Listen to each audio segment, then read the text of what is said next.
today, everybody knows what today is. Today's the longest day of the year. 25 hours, you get an extra one today. So what are you going to do? Anybody going to do anything special with your extra hour? It's, Chris? I've got A massage. See, now that's good living, right? This is like, there's I've heard me say this before, an Annie Dillard quote where she says, how you spend your days is how you spend your lives, right? How you spend your hours is how you spend your days. So that question it's an important question. What are you going to do with your extra hour today? And we're talking about wisdom. This is like our second in a series on wisdom, and which seems to be, in many ways, a sort of missing ingredient oftentimes in the world today, that I think we're not looking around seeing an abundance of wisdom. We have to kind of look hard to find it. But wisdom, to me, I think is like, it's seen in a sort of texture. Is my mic a little bit hot here? Am I all right? Okay. I feel like I'm, maybe that's, just... It's that extra hour, right? I'm just a little more vibrant. What are you going to do? But wisdom is a sort of energy, I think, in some ways. It's like a gracefulness of life. It's an abundance of life. It manifests itself in a joy, but also a sort of peaceful, non-anxious presence. And pursuing this ought to be, for all of us, like our kind of chief end deep down. We should be going after it. We should seek after wisdom. We're told again and again through Scripture that it's more precious than gold, right? It's the thing that we should pursue as our chief end. And as we think about this life and we think about the sort of journey that we're all on, I think life is, in many ways, the potential of walking this path of wisdom to be an accumulation that doesn't cease until the very end of our days. That life becomes a journey of wisdom, or it can be. That's the invitation. And the reason that we pursue Jesus like we do is not just that this is the answer for salvation, but he's embodying for us the way to live. That when we think of what wisdom looks like when it's lived out, Jesus becomes our model. And so it's not just a matter of looking at what he says or listening to his instructions, but like watching what he does and then acting in the same way. Peter tells us, follow in his steps, right? And it's such a great image of like trying to sort of walk as Jesus walks. So if Jesus tells us to turn the other cheek, right, we take that not just as an opportunity for us to learn something new, but to actually embody that sort of practice. And as we watch Jesus, we see to just what lengths he goes.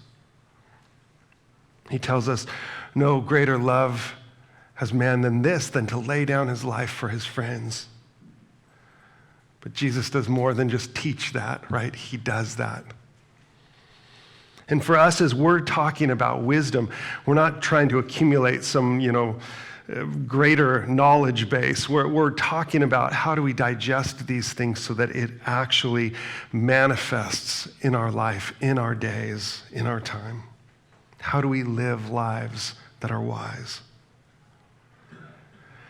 And it is so much in our choices, but oftentimes those choices, the wise choice, isn't always the most obvious thing. Have you noticed this? Like, if only it was that simple, right? What am I going to do today? Well, just be wise today. And you're like, okay, but what is wisdom in a day-to-day life? If only there were like signposts along the way, but they're not, right? We end up having to utilize this skill of discernment. And discernment is something that we practice and we grow. And we talked about last week that it begins with a posture of humility. That the beginning of wisdom is to realize that all that we don't know, That for all of us, we're not the ones deciding the way it is, but instead are seeking to conform our life with a greater reality. And so we talked about last week this verse that says the beginning of wisdom is the fear of the Lord. And I probably didn't say enough on that last week. I probably should touch back on that because I was talking to a friend afterwards and he was kind of triggered by that. Fear of the Lord, right? And he's coming from a sort of background of like, you should be afraid of God, right? That kind of ominous thing. And I think sometimes fear of the Lord gets taken in the wrong way. But that fear of the Lord, I think, means much more a healthy respect. That there's a sobering when it comes to truth and the way things are. That reality isn't just simply the way we want it to be. And I think we all know this deep down, but I think, you see more and more about this idea of like manifesting your reality. And don't get me wrong, I think there actually can be value in like what you put forth is what you tend to attract. I think there's truth to that, right? But ultimately, in the end, I think that we know that reality just isn't what we want it to be. That we can imagine a greater world and step into that, and but oftentimes things go desperately wrong in this world. That we get a diagnosis that we weren't expecting, or some sort of tragedy occurs, and we know that in this life, wisdom is more a matter of matching reality than making reality. Does that make sense? That we're living our life trying to bring ourselves into alignment with the way things are instead of just deciding or projecting the way we think it should be. The other side of this matching is a sort of reemergence that I see today, which again, I don't mean to categorize these things as bad things, but there's this sort of rise of stoicism. Have you read anything like that? There's quite a lot that's being said and discussed there, which is instead of just you can make your world, it's over here saying just accept the way things are, right? A just sort of blanket acceptance. Are you guys following me? It's kind of that, the story of the man, the Chinese proverb of the man and the stallion. Have you heard this story before? Where he's got this racehorse and everybody's going, gosh, you're so lucky, you're so fortunate to have this horse, and the horse gets stolen. And everybody's neighbors come and they're like, oh, what a bummer. And he's like, well, what is good and what is bad, right? And then the horse ends up finding its way back and it brings all these other horses with it. And everybody's like, oh, you're so lucky. And he's like, well, what is good and what is bad? And then, right? And then his son's on the horse and falls off and breaks his leg. And they're like, oh, what a tragedy. Well, what is good? What is bad? But that, the injury keeps him from having to go to war. And what is good and what is bad? This idea of a sort of posture of acceptance, right? That there's a stoicism that says that the wise man just sort of accepts without judgment his life. There's truth to that, isn't there? That so much of life we cannot control, and a sort of open-handed posture of acceptance is not a bad thing. But see, the wisdom that we're introduced to in Scripture is something different. That it's saying that there is, instead of just a blanket acceptance, there's a trust. That there's something going on here that's greater than us, but is unfolding by design. And the posture of humility allows us to enter in obedience, trusting that a greater hand is at work. We live in a world where things go wrong, but ultimately we trust in the fact that the ultimate story is being told by someone who is setting things right. And so wisdom is this invitation to live life like that.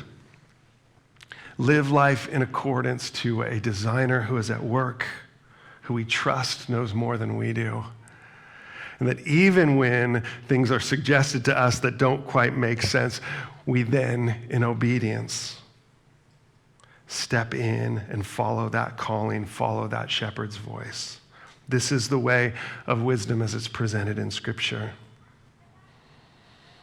And so today what I want to talk about is kind of a follow-up to last week. If humility and the fear of the Lord is the beginning, today I want to talk about teachability.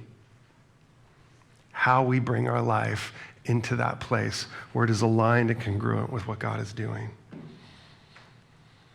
And what we find in Proverbs, which is just a book chock full of wisdom, that's when we think of wisdom in the Bible, I think we tend to think of Proverbs. There are others. Job is a book of Proverbs. Ecclesiastes is a book of Proverbs. Song of Solomon is, poetry, but often attributed. There's a sort of wisdom to that book as well. But here in Proverbs chapter 9, we hear wisdom calling to us. And as I said last week, wisdom is, throughout Proverbs is presented as a feminine voice. And so if you'll read along, I'm just going to read the first 6 verses of this chapter. It says, "Wisdom has built her house. She has hewn her 7 pillars. She has slaughtered her beasts. She has mixed her wine. She has also set her table. She has sent out her young women to call from the highest places in the town. Whoever is simple, let him turn in here. To him who lacks sense, she says, come, eat of my bread and drink of the wine I have mixed. Leave your simple ways and live and walk in the way of insight." What a lovely invitation. Here you were reminded that wisdom is this banquet. It's this feast that we're invited into. It's been set for us, and it's there by invitation to all. What are the qualifications to wisdom? Do you have to be smart to get wisdom? Clearly, here you don't. That it's an invitation even to the very simple to come inside. And this sounds simple enough, right? Like, just pay attention, listen for the voice of wisdom and follow. But chapter 9, I think, gives us we've talked about this idea of an inclusio in Scripture, that it's sort of bookended, and we find that at the end of the chapter, we also have another voice, also a feminine voice, and this one, unlike wisdom, is the voice of folly. And so let me read these verses from the end so we can see the sort of contrast that's here. In verse 13, it says, "The woman folly is loud. She's seductive and knows nothing. She sits at the door of her house and she takes a seat on the highest places of the town, calling to those who pass by, who are going straight on their way. Whoever is simple, let him turn in here. And to him who lacks sense, she says, stolen water is sweet, and bread eaten in secret is pleasant. But he does not know that the dead are there and that our guests are in the depths of Sheol." It sounds like you make a short film about that, right? Like this, you walk into this stolen water and bread that turns to like corruption and death in your hands. It's such a dark image, right? But interesting to think about this contrast. These two voices being spoken to us. And as we think about living our lives with discernment, it really is a weighing of these two very different paths that are offered to us kind of at every moment. Are we walking into wisdom, or are we walking into folly? And what we find here, and I think this is true, is that the voice of folly is louder. So if you're not exercising discernment, chances are folly is the voice you're going to hear. It's every single advertisement you come across, right? Is loud, and it's speaking to you some sort of shortcut to happiness, shortcut to wisdom, shortcut to pleasure or joy. Every good ad says, here's what you're missing, and if you had it, you'd be happy, and this is how you buy it, right? And you just get there like A, B, C. Like, here's the simple solution. And you order that, and then you wait in anticipation for that thing to come, right? But in the end of this accumulation, we know this already, that it leads to disappointment, that it never seems to give what it promises. That this loud thing that's blaring at us is telling us really a shortcut to debt, a shortcut to pressure, a shortcut to disappointment. And the problem isn't the advertisers. They're not the ones who are creating this system, right? They do it because it works. That it's a way of looking into the human psyche and to see part of the brokenness in all of this is in us. That we, the simple, if left to ourselves, tend to go the route of folly. It's like Taylor Swift said, I should not be left to my own devices. They come with prices and vices. I end up in crisis. Tale as old as time, right? And it's true, though. She's not wrong. I mean, she's found out how to brilliantly brand that and make a whole lot of money off of it. But there is this brokenness in all of us, right? That when left to our own devices, we end up in crisis. And so this voice of folly ends up being just kind of nudging you in a certain direction. Discernment is work. It's pushing against something. And when Jesus presents the road of wisdom, he's going to say it's narrow and few follow it. Why? It's hard. It's hard to follow this road. So much easier to just sort of go with the flow. And the questioning that we need to do, the discernment, yes, it's out there, but honestly, it begins in here.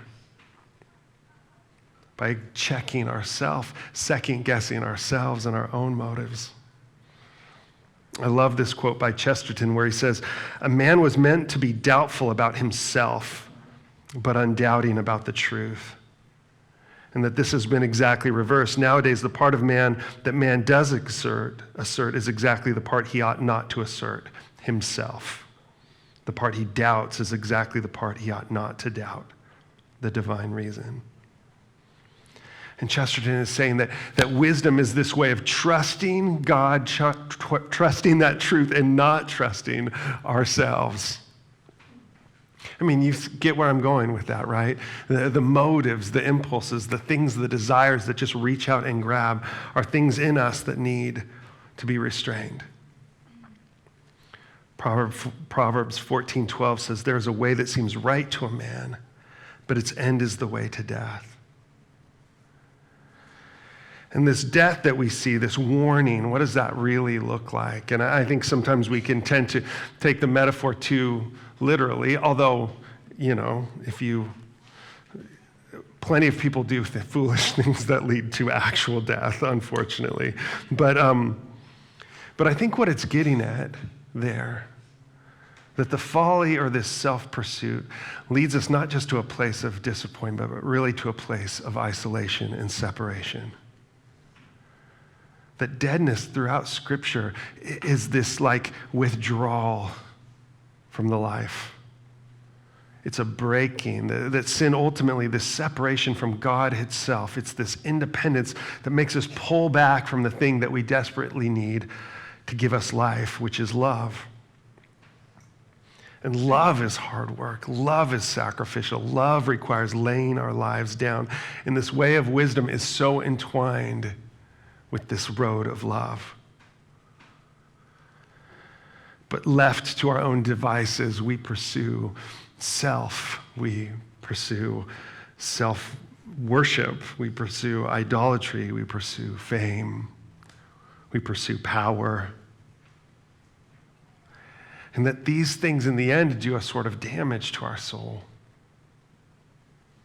I've heard fame described as the ability to be loved by people that we don't have to love in return. Is that interesting? We crave that sort of attention. What if all these people just love me and I don't have to love them back?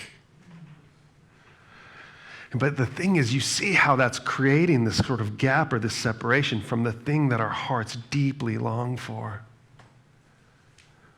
I like how Brene Brown says we're like hardwired for connection, right? We're hardwired for relationship.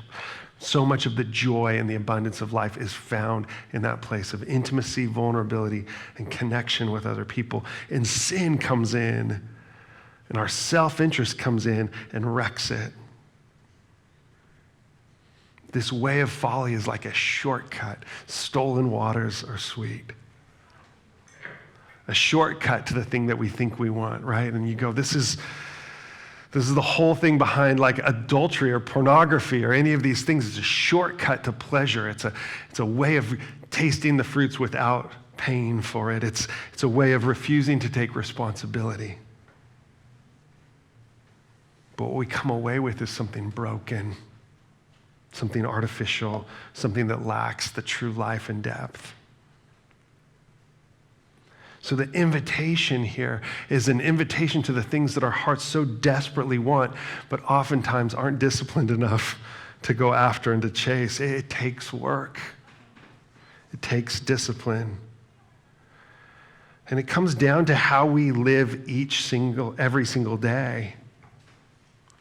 That life is this accumulation of these little choices, either wisdom or folly. And so as we think about our lives, we should think about it with that sort of scrutiny. When you get to the end of the day, you're like, should I floss my teeth? Do you want your teeth to fall out? Right? Like you think through in terms of these, like, where does this path lead? Does this lead to wisdom or does this lead to folly? I was reading recently, what's his name? James Clear, Atomic Habits. This is a Raya book. And came across something that he wrote on inversion. And he was saying that it's this way of considering kind of the opposite road from where you think you want to travel. In other words, we tend to think of our lives in wisdom through this lens of where I want to get someday, or what are the steps that it'll take me to reach this goal, right?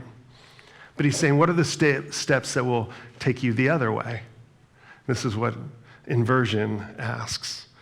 In many ways, I feel like this is what the author of our chapter today is doing. We want to know what are the steps to wisdom, and he's saying, well, think about the steps to folly. So some of you are probably thinking, I'd love to lose weight. What are the steps to losing weight? And he would say, what are the steps to gaining weight?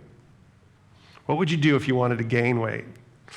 You're like, I would probably not wake up early because I might feel too motivated if I did, so I need to sleep in, which means I probably need to stay up late the night before.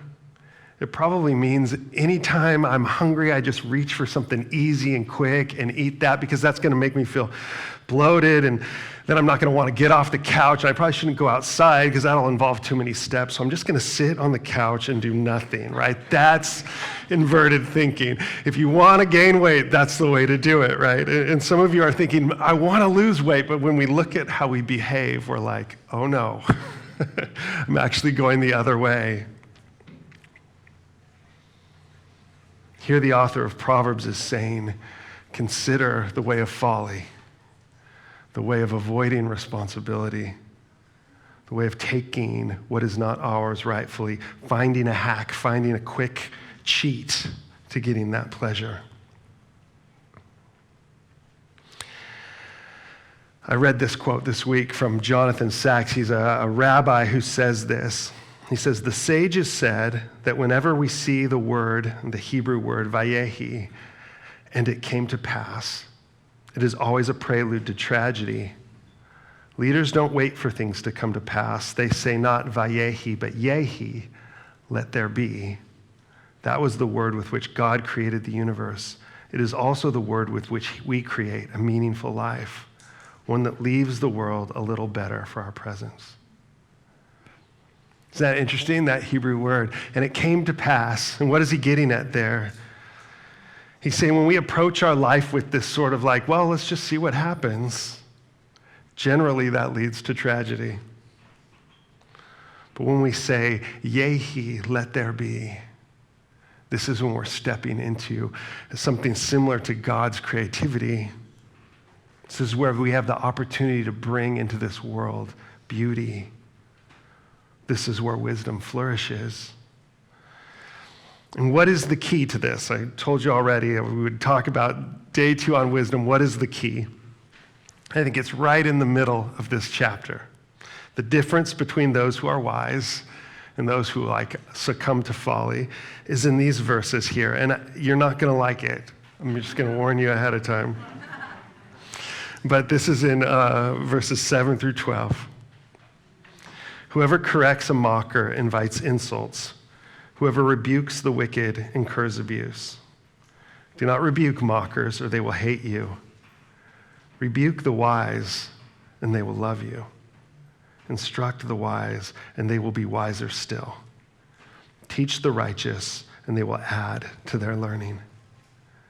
And then he says those words that we talked about last week. The fear of the Lord is the beginning of wisdom, and knowledge of the Holy One is understanding. For through wisdom your days will be many, and years will be added to your life. If you are wise, your wisdom will reward you. If you are a mocker, you alone will suffer. What's the key here? It's right there in the middle between these two, between wisdom and folly, this key. And it's how we respond to correction. And it's part of humility. Humility becomes the base, but how do we respond to rebuke? How do we respond when somebody says, let me critique what you did? And if you're like me, the answer to that is not well, right? How many of you like correction, right? It's terrible, isn't it? We're so averse to it. But I think what Solomon is telling us here is that the wise people have acquired a taste for it. They want truth more than to be right. They don't want to be stuck in their biases or the way they see things. They want the truth at all costs. And again, like I said, it's an acquired taste. At first, it just sort of makes us squirm, doesn't it? And we get defensive and we blame back. And, this is what I do at least. It's a way of telling on yourself, right? And none of us like to do that. None of us like to admit just maybe how sort of selfish we can be. I do spiritual direction for some people. And one of the things that you have to do as a director is go to a supervisor. And you go see a supervisor and you basically tell them moments where you were meeting with somebody and you couldn't be genuinely present with them because of something within you that got in the way. For instance, one time I was meeting with somebody and they were saying that they had just come into this really large inheritance and it was creating all kinds of conflict for them. And I was saying, pass some of that conflict my way. That must be so hard, right? And going you see this sort of pettiness in your own heart, and to sit with somebody and be like, oh my gosh, what's the matter with me? But the truth is we all have that stuff, right? And all those things to have to go there with somebody else is going, no, I don't want that. That's this small version of myself, the one that wants to cut corners or that wants what somebody else has, or the jealous self, that small self, the selfish self. And folly is just going to go, go with that. Just stay right there in that lane. And you see Solomon saying that leads to death in the end. That all that jealousy and insecurity, all that self-centeredness ruins our ability to love. It just sort of imprisons us in this fortress. And so what we have to do is to resist that, to kind of paddle upstream against that current. It requires looking out for our better self or who we might become. And as we follow Jesus, we realize that's what he's asking us to do, is to become more and more like him, to love more and more sacrificially, to die more and more to those selfish ambitions, instead to let his love flourish in us and to be passed on out of us and to others.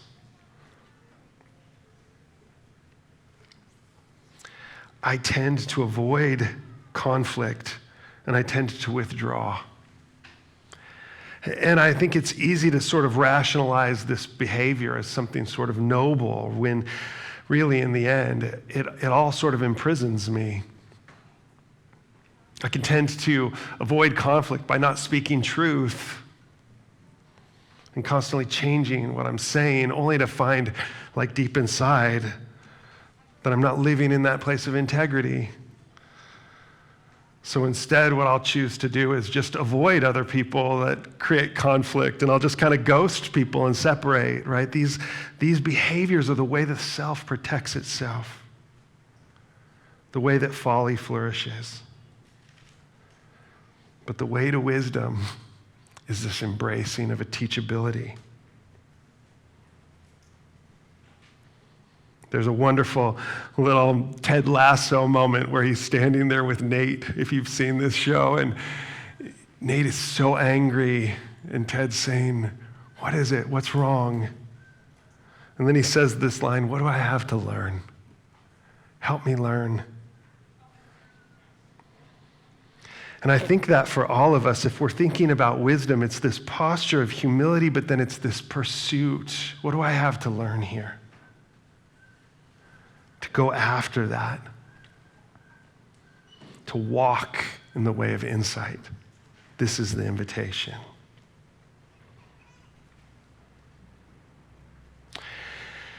And what happens as we do is something really deep, and we're going to talk about this next week. That this way isn't just about surrendering a sort of will or living in this posture of humility, but it's a shaping of our soul into something bigger than ourselves. That as we walk in this way, we grow and we transform. And I think about this for a church, that we so desire to be a community that is an influence of light and good in the world, that people will be drawn to the beauty and the hope that is filling our hearts. But it requires an open-handed posture of humility and then a leaning in a way that we're teachable. When we find that thing in us trying to keep us small, we go after that thing. You know what I'm talking about? We pursue it.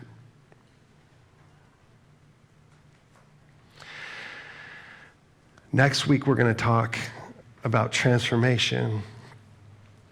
And this is the deal, that as we're following in these steps, if we're following this path of wisdom, we're being shaped in a way that we can't just shape ourselves. This isn't just about discipline. This isn't just about doing the right thing and not the wrong thing. It is about following the way and the work of the Master who is at work. The beginning of wisdom is this fear of the Lord, this respect, but what we find is that this Lord is the designer. As Paul says, you are his masterpiece, created for good works. That it's more than just being in this place of flourishing, but it's your life being a demonstration of God's heart. I wanted to close with a quote, and then we're going to go to the Lord's table. And I apologize, we've gone a little bit long today, but as we go to this, it's this reminder that Jesus isn't just the one who has gone before us. He is the one who continues to shape us and guide us and lead us forward, that we might become this demonstration of his goodness to the world. This from Lewis in God in the Dock. He says, the idea of reaching a good life without Christ is based on a double error. Firstly, we cannot do it. And secondly, in setting up a good life as our final goal, we've missed the very point of our existence. Morality is a mountain which we cannot climb by our own efforts. And if we could, we should only perish in the ice and unbreathable air of the summit, lacking those wings with which the rest of the journey has to be accomplished. For it is from there that the real ascent begins. The ropes and axes are done away, and the rest is a matter of flying. Some questions for you to ponder, and then we're going to go to the Lord's table. Questions to reflect. But question one, how do I respond to correction? How open am I to hearing critique or instruction? How do I respond defensively? Number two, what things do I do to resist growth? Where do I sabotage my pursuit of wisdom? How do I choose, consciously or unconsciously, the path of folly? And number 3, how am I being invited into a larger story of intimacy and compassion? How can I respond with vulnerability and humility instead of avoidance or self-protection?